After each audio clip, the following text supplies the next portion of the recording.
A pale winter light pulled through the tall glass windows of the airport terminal as Aisha and Amara stepped into the crowded hall. The twin girls pressed close together, their small hands trembling around the worn straps of a single backpack.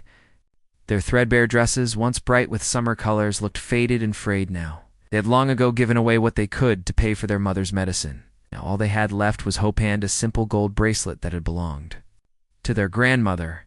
The roar of jet engines and the chatter of travelers washed over them, but the twins barely heard it.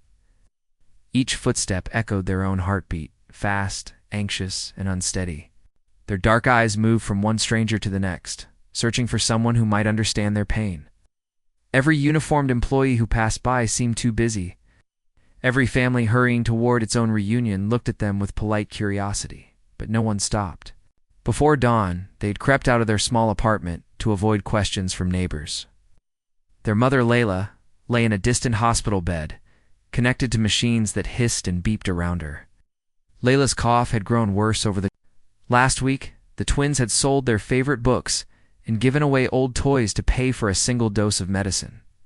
But the cost climbed higher every day. It frightened the hospital staff with their pleading eyes. They had begged Mr. Farouk, the building landlord, for a small loan, but he could not help. Desperation drove them here to the airport lounge, where flights to almost every country took off. They had studied the arrival board until their fingers grew stiff. They'd noticed a private jet landing earlier that morning. Rumor had it that a young billionaire named Elias Kane often arrived this way. He was famous for both his sharp business mind and his surprising kindness. If only they could find him, if only he would listen to their story. Aisha adjusted the thin scarf around her sister's neck. Mara nodded, even though tears glistened. On her lashes, they practiced the words over and over in hushed whispers. Please help us. Our mother is very sick. We have no money. They dared not speak loudly yet. First, they needed the courage to step into the open. Footsteps echoing on polished marble brought them closer to the private lounge doors. The entrance, glancing down at his phone, twins paused behind a column. The guard looked bored, yawning as he leaned against the frame of the door. Beyond him, they could see a man in a crisp suit. He stood by a sleek black car, checking his watch. The man's hair was neatly combed, and his dark glasses reflected the bright lights overhead. That had to be him, Elias Kane. Amara swallowed hard as Aisha took a quiet breath. Their plan was simple: approach, explain, and maybe, just maybe, receive enough money for their mother's urgent treatment. Felt like asking a giant for a crumb. But desperation had given them bravery. They moved slowly, one step at a time. A sudden burst of laughter from a nearby traveler made them freeze. The guard looked around, then turned his back to open the door for another guest. Seizing the moment, the twins slipped forward. Their shoes clicked softly on the floor. Aisha reached out and lightly touched the guard's elbow. He looked down in annoyance. Amara's voice shook as she said, "Excuse me, sir. Please. We need help for our mother." The guard frowned, ready to shoo them away, but then something made him pause. Perhaps it was the tears in their eyes, or the fear in their voices. Stepped aside without a word. Inside the lounge, the silence felt heavy. Plush chairs and polished marble counters told of wealth and privilege. Thud. The girls hesitated just inside the door, feeling its weight behind them. They spotted Elias across the room, who was studying his phone, shoulders tense as if carrying invisible burdens. The twins drew closer, trying to steady their steps. Amara clutched the little packet of papers to her chest, a doctor's note, a hospital bill, and a faded photograph of their mother smiling before she fell ill. She held it out, her hand trembling.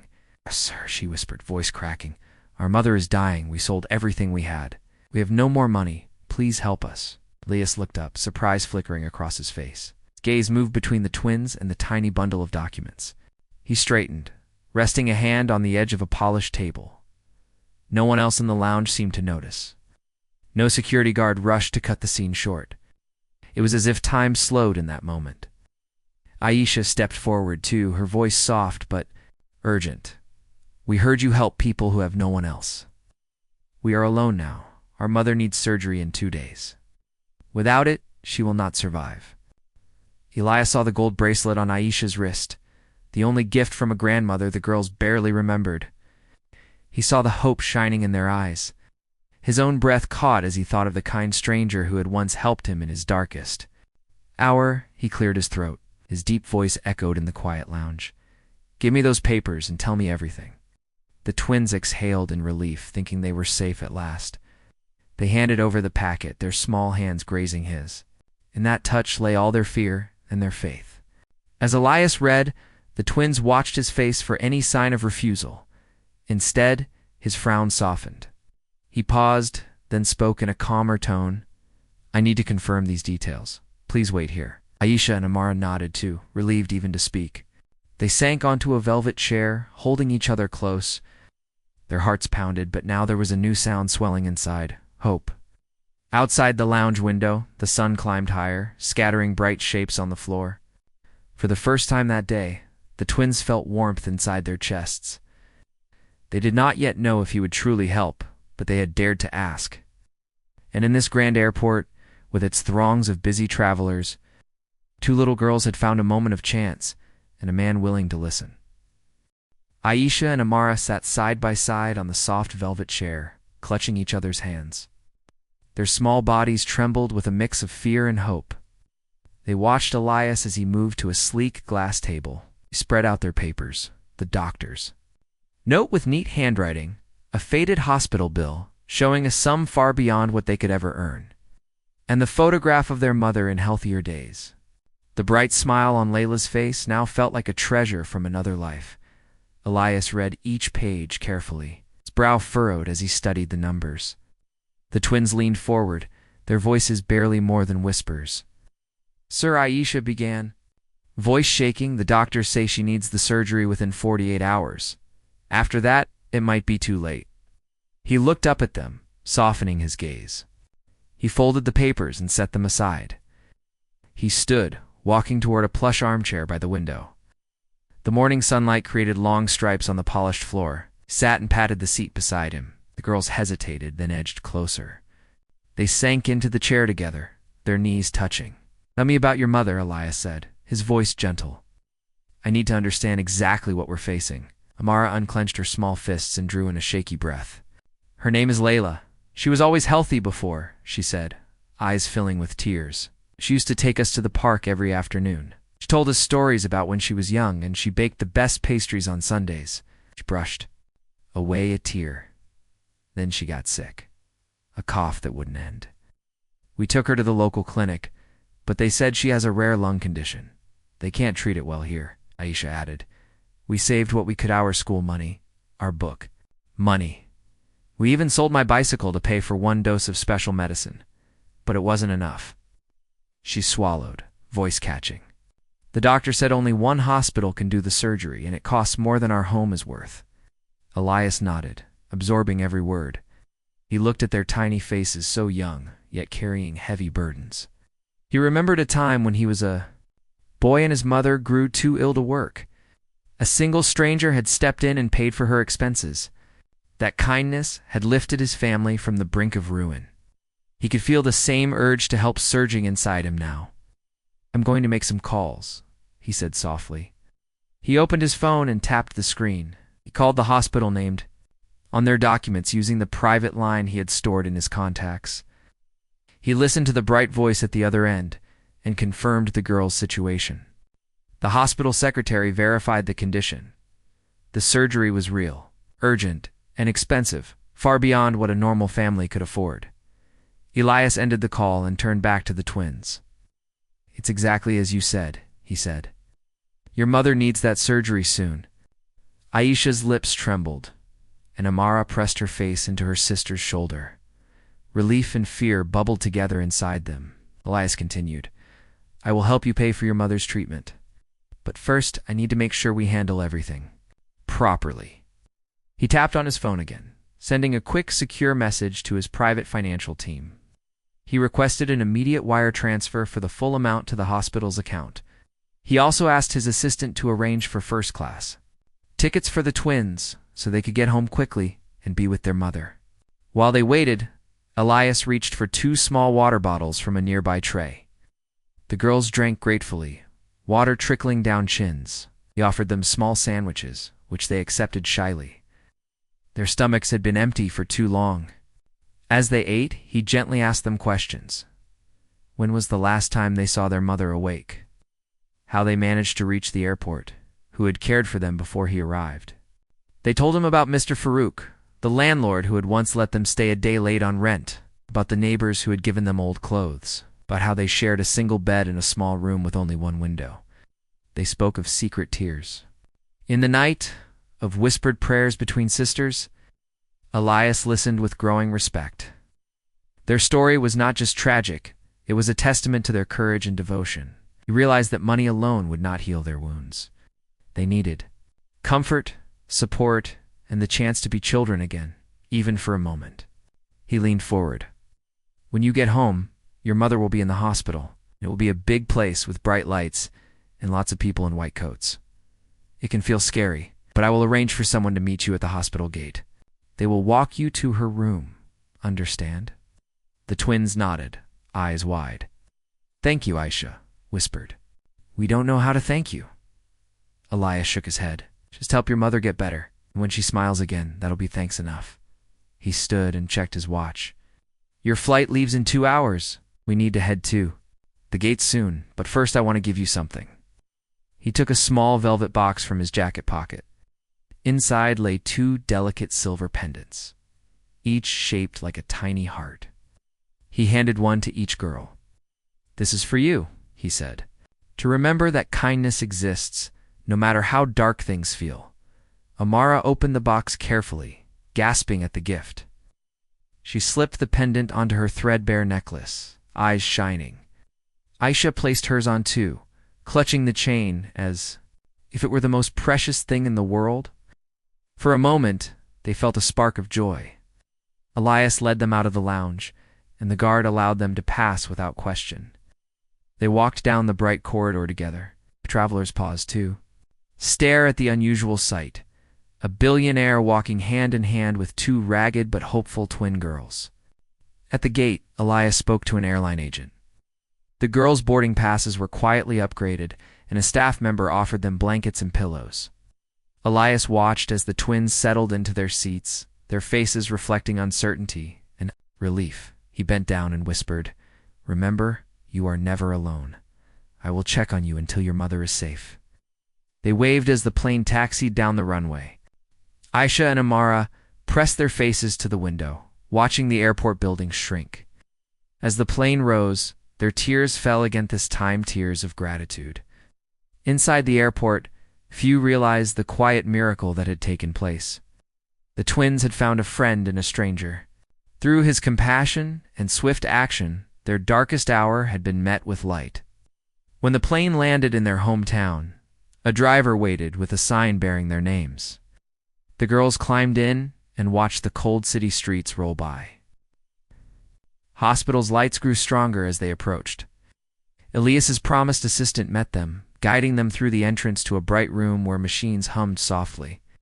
There was their mother Layla, lying still, but alive. Opened her, eyes weakly, when the girls whispered her names. Her lips curled into a tired smile. Aisha and Amara ran to her side, taking her hands. The surgeon came forward and explained that the first part of treatment was underway, that their mother was stable for now. It was not the end of their struggle, but it was the beginning of a new hope. And all because 2 brave girls had dared to believe in the kindness of a stranger. As they held their mother's hand, they whispered their thanks to him in their hearts, knowing that someone had turned their despair into a lifeline. The hospital room smelled of antiseptic and quiet hope. Aisha and Amara sat side by side on 2 blue chairs, their small feet barely reaching the floor. Between them lay their mother Layla, resting under soft blankets. Tubes and monitors traced gentle lines across her arms and chest, whispering of machines at work. The twins had never seen so many white-coated people in one place. It felt strange and solemn, but also like the first step towards saving their mother's life. Outside, the corridor bustled with nurses and visitors, but inside the room, a gentle, calm, settled. The surgeon, Dr. Ramirez, returned with a warm smile. He told the twins that the surgery had gone well and that their mother was now resting in the recovery ward. he explained in simple language that she would still need time for her lungs to heal. Then he nodded at them with kind eyes and left, giving the girls space to breathe and feel relief. Aisha's shoulders relaxed for the first time in days. Amara's eyes glowed with tears of joy. Neither girl spoke at first. They held hands, sharing a silent moment of gratitude. Finally, Aisha whispered, "She's alive." Amara nodded, brushing her sister's hair back. "She's alive because of him." They thought of Elias Kane, the stranger who had become their savior. They had never expected a billionaire to step into their lives. Yet there he was, in their minds at least, bringing light into their darkest hour. That afternoon, while Layla slept, the twins wandered the hospital halls. A friendly nurse, named Maria, noticed them and offered to show them the waiting area. She took them to a small play corner with coloring books and soft chairs. Maria brought them sandwiches and juice, and she listened as the girls told her bits of their story. How they sold everything, how they begged at the airport, and how a man in a suit had rescued them. Maria wiped away a tear. "You two are very brave," she said. "Your mother is lucky to have you." Back in their mother's room, Mara placed a small drawing she had made on the bedside table. It showed their family together under a bright sun. Layla's lips curved in a peaceful smile, even in sleep. Aisha straightened the blanket and whispered, "Get well soon, Mama." She touched Layla's hand gently. The skin felt cool but strong. They knew the road ahead would be long. There would be breathing exercises, or medicines, and doctor visits, but for now, their mother had passed the hardest part. That evening, the twins heard a soft knock on the door. They looked up too. See Elias standing quietly at the entrance. He carried 2 small bags and wore a gentle expression. The girls' eyes widened in surprise, and Amara ran forward, hugging him around the knees. "You came back," she said, voice shaking. Aisha joined in, clutching his coat. Elias smiled and crouched so he could look at them properly. "I promised I would check on you," he said. Set the bags on the table. Inside were fresh clothes size for the twins' bright shirts, warm sweaters, and new shoes that fit snugly. He had also brought soft blankets and a box of their favorite cookies, which Maria had told him they liked. The girls let out delighted gasps. After weeks of wearing the same faded dresses, a little normalcy felt like magic. Layla stirred at the foot of the bed. Her eyes fluttered open as Elias gently shook her hand. "Good evening," he said softly. "How are you feeling?" Layla's voice was weak but clear. "Better," she whispered. "Thank you." She glanced at the twins, and her gaze softened with love. Elias rested a hand on her shoulder, then stood to let the sisters come closer. The room felt full and warm, as if kindness had a shape you could almost touch. For the next few days, the twins stayed in the hospital room in shifts. When Layla napped, one sister slept on a small pull-out couch, while the other walked the halls or colored at the play corner with Maria. Each morning, doctors and nurses explained the treatment plan, breathing lessons to rebuild lung strength, a special physiotherapy machine to help her cough safely, and careful doses of medicine to heal infection. The twins listened closely, learning the names of machines and exercises. They practiced breathing with their mother, holding her hand as she puffed her cheeks out and exhaled. It was hard, but they cheered her on at every attempt. Elias visited each day, often bringing home cooked meals from a small local kitchen he liked. He sat with the family as they ate simple soup and bread, asking about their favorite school subjects and gently teasing the twins when they made funny faces at the taste. Little by little, laughter returned to the room. People walked in and out, but in those moments, the world felt safe and full of kindness. One afternoon, Dr. Ramirez announced that he would remove the breathing tube. Layla lay still as he and the nurses prepared her. The twins gripped each other's hands, hearts pounding. When the tube finally came out, Layla coughed once, then twice, clearing her throat, her eyes filled with tears. "I can breathe," she said, voice hoarse but strong. The twins jumped up and hugged her, their relief bursting free. The doctor smiled, proud of how far she had come. That night, the 3 of them shared a small cake that Elias had brought with a single candle on top. He helped them chant happy recovery as they blew out the flame, promising new beginnings. A hospital volunteer snapped a photo for them, showed Layla with a small smile, and the twins cheering on either side. Elias printed an extra copy and tucked it into his wallet, a reminder that one act of kindness can save lives. With each passing day, Layla grew stronger. She walked short distances in the corridor with the twins by her side. She ate more meals, and even laughed at their silly stories. The sisters whispered about school and friends they missed. For a moment, they forgot the fear that had shadowed them. Fear of losing their mother, fear of an uncertain future. Meanwhile, news of the twins' story began to spread quietly through the town. Local television station ran a short segment about two brave girls and a kind billionaire. Viewers from the neighborhood donated small gifts: books warm, blankets, a handmade quilt. School teachers sent letters of support, promising to hold a special seat for each of them when classes resumed. The twins read these messages and felt the warmth of community around them. They wrote thank you notes on colorful paper, their handwriting small but careful. Elias continued to watch over them, though he insisted on giving them space to heal. He arranged for a counselor to visit, someone gentle who could help the family cope with the fear they had faced. He also spoke with his contacts at a foundation to set up a small fund for families like theirs, so that if someone else ever found themselves without support, they might receive help as the twins had.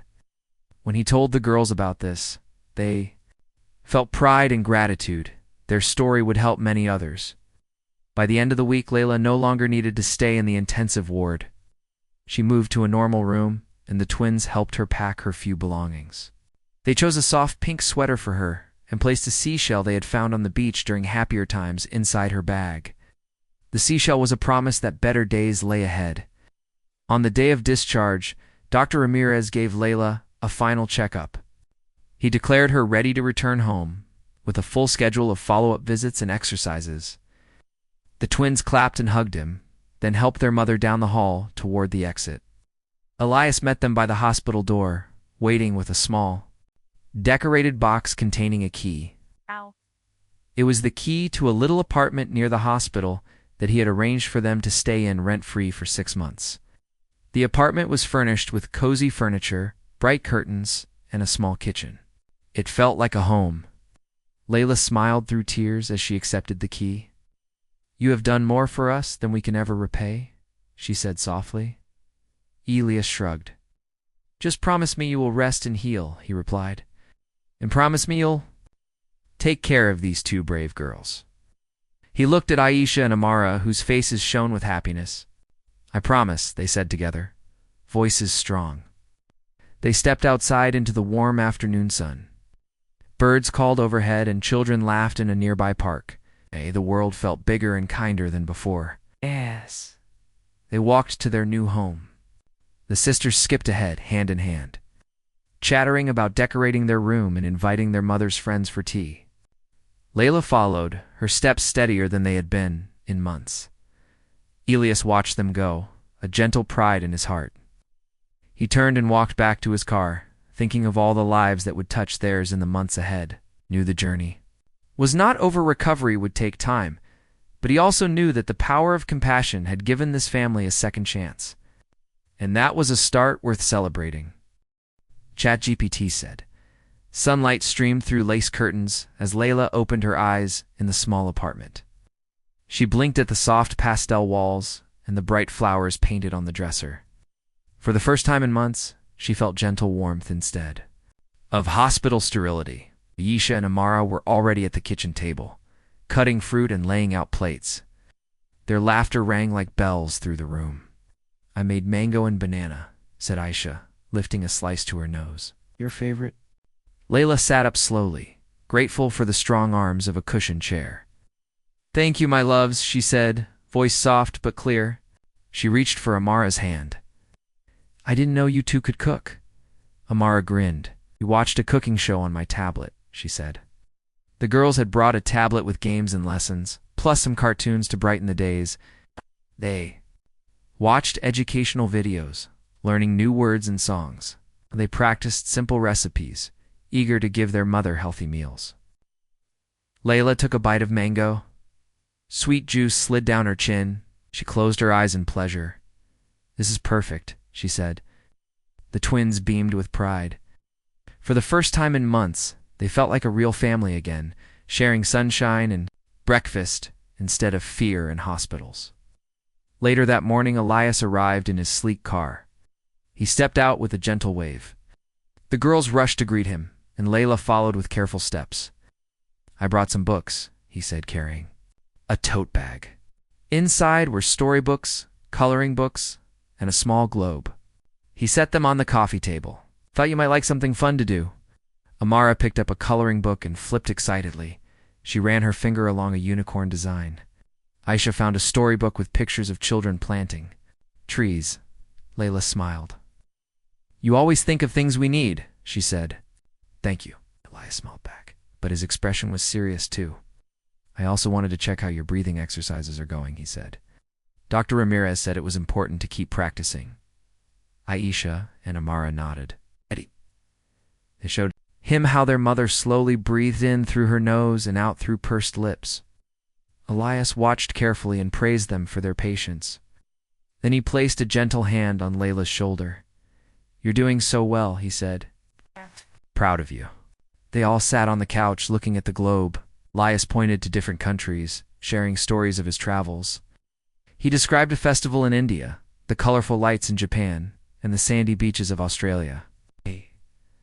The twins listened wide-eyed, imagining places beyond their own world. Layla joined in, telling of her childhood memories of visiting a lake near their village. The room filled with stories and laughter. That afternoon, a social worker named Mr. Shah arrived. He was sent by Ilyas's charity foundation. He brought forms and asked gentle questions about their needs. The foundation would cover their rent for 6 months and provide funds for food and school supplies. It would also help pay for follow-up medical visits. Layla felt tears come to her eyes. "I don't know how to thank you," she said. Mr. Shah shook his hand. "No need to thank us," he said kindly. "Just focus on getting better and on the girls' future." He handed them a small brochure about a local community center that offered free tutoring and art classes. "They'd love to see you there," he said. The twins hugged the brochure to their chests. When the social worker left, Elias remained to tidy up. He washed dishes in the sink, humming as he worked. The twins watched, surprised. "You don't have to do that," Aisha said. He laughed softly. "I like doing things others may not expect," he replied. "Besides, you've all helped me see what really matters." A tall lamp cast a warm glow that evening. After dinner, the three of them sat around a low table covered with colored pencils and crayons. The twins drew pictures, one of their family. Under a rainbow, another of Layla dancing in a flower field. Layla sketched too, carefully copying a book illustration. Elias added his own drawings of a small rocket and a smiling sun. Talked about school. Aisha would return to 6th grade, and Amara to 4th. They were nervous about classmates asking where they had been. Layla held their hands and said, "Your teachers and friends will understand. You are brave girls. They will be proud of you." The twins nodded, feeling comfort in their mother's words. That night, after putting on pajamas, the girls crawled into the soft bed that filled their small room. Layla tucked them in, smoothing their hair. She kissed each forehead and whispered, "Sweet dreams." Aisha and Amara closed their eyes, content at last. The next morning, Elias drove them to the community center. The building stood low and bright, with murals of birds and trees painted on its walls. Inside, a friendly woman named Ms. Patel greeted them. She showed the twins where to leave their school bags and led them to a classroom filled with books and educational games. "Welcome," Ms. Patel said. "We're so happy you're here." Aisha and Amara found desks labeled with their names. On each desk lay new notebooks and pencils. They sat down, beaming. Layla and Elias waited outside, chairs in the hallway. Layla held Elias's hand, gratitude shining in her eyes. "Thank you," she said, "for everything." He squeezed her hand gently. "You deserve all the help," he replied. "This is just the start." Inside the classroom, the twins met other children who had faced tough times. They shared attentive smiles and kind words. Aisha found a girl named Sarah, who loved art and Amara joined a small reading circle led by a volunteer. The room buzzed with creative energy. The twins felt accepted, not different. When school ended, Layla and Elias met them with warm embraces. The twins rushed into their mother's arms, showing her art projects and new friends. Ella listened With pride as they talked about coloring lessons and reading games, Elias packed their bags and handed each girl a snack and a small water bottle.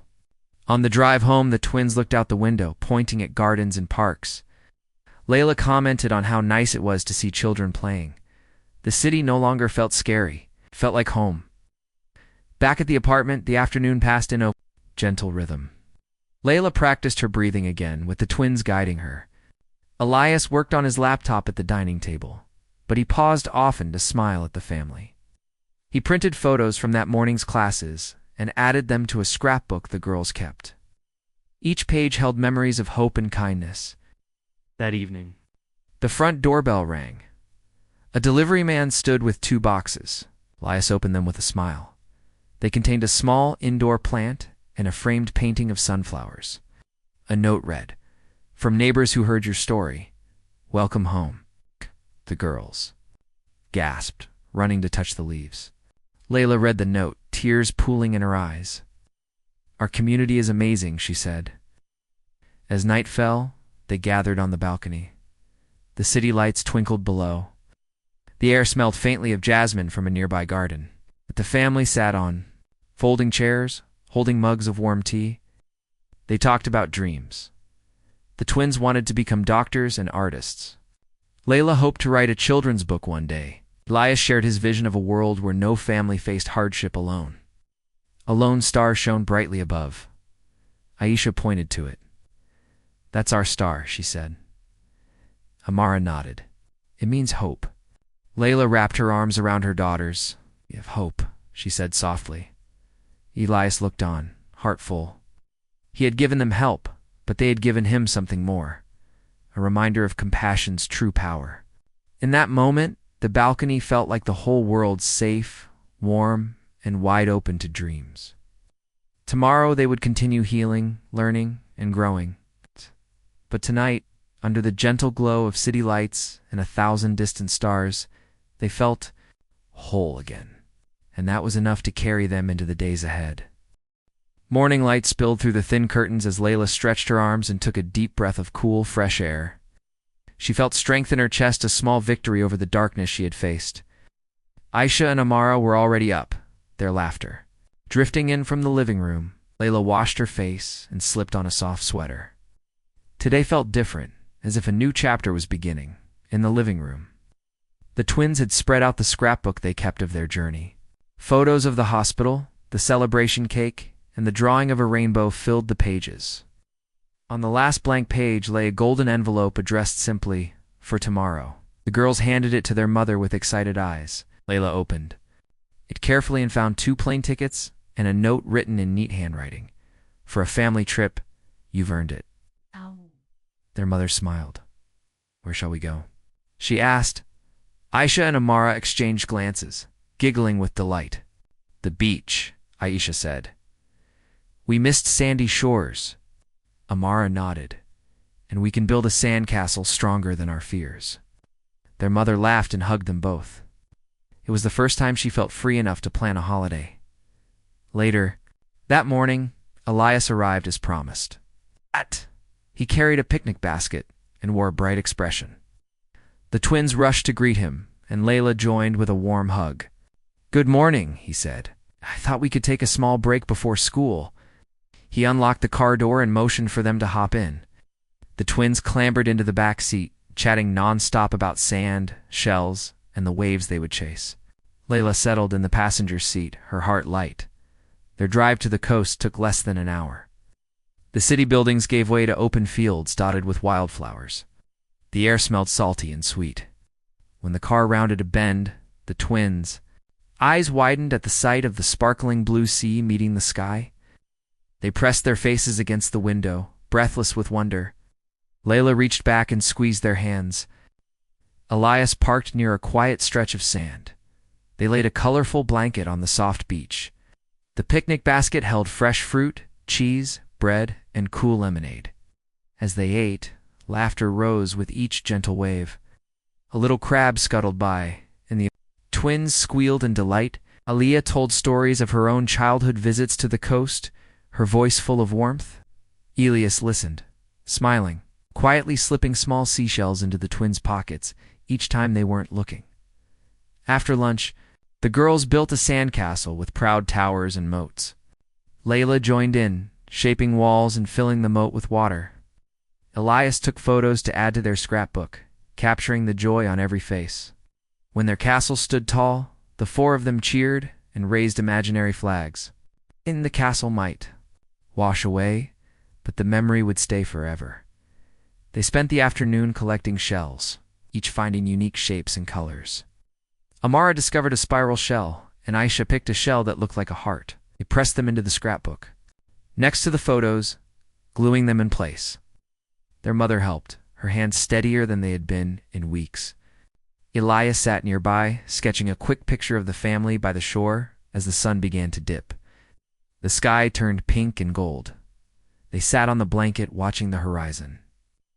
Layla rested her head on her daughter's shoulders, feeling peace she had not known for a long time. Elias handed each girl a small book, gifts he had prepared in secret. One book was a collection of children's poems. The other, a story about bravery and hope. The twins clutched the books, eyes shining with gratitude.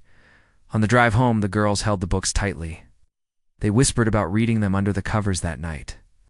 Layla thought about how much had changed, the panic in their hearts, the hospital corridors, the fear of losing her life. Now she saw a future filled with simple joys, family picnics, school lessons, bedtime stories. She reached across and took Elias's hand. "Thank you," she said softly. "You changed our lives." Elias looked at her with kindness. "You did most of the work," he replied. "You fought for each other and never gave up." He paused. "I only helped carry the load." Layla nodded, tears glistening in her eyes. "Feels like a gift."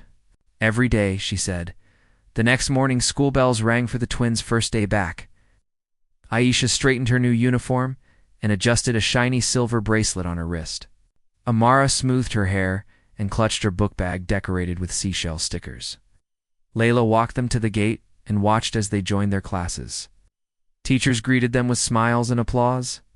Friends waved and called their names. The twins grinned and waved back, their steps light. After school, the girls ran out to the yard. Layla greeted them with juice boxes and homemade cookies. They talked eagerly about lessons, new friends, and the poems they had already read. Layla listened, her heart full. She realized the strongest medicine was lavand, hoping that the kindness of a stranger had helped awaken those gifts in her family. In the days that followed, life settled into a happy routine. Layla resumed gentle work from home, helping with simple bookkeeping for a small shop. The twins attended community center classes where they learned art and music alongside school. Elias checked in regularly, sometimes stopping by with freshly baked bread or small treats. He listened to their stories and encouraged their dreams. One afternoon, he surprised them with a small ceremony in the apartment. He handed them certificates, a scholarship fund in their names to support their education for the next 5 years. Aisha gasped and covered her mouth. Amara's eyes widened. Layla's tears of joy flowed freely. Elias explained that he wanted to ensure they never again faced barriers to learning. "Education can change the world," he said. "I believe in you." The girls vowed to study hard and make their mother proud.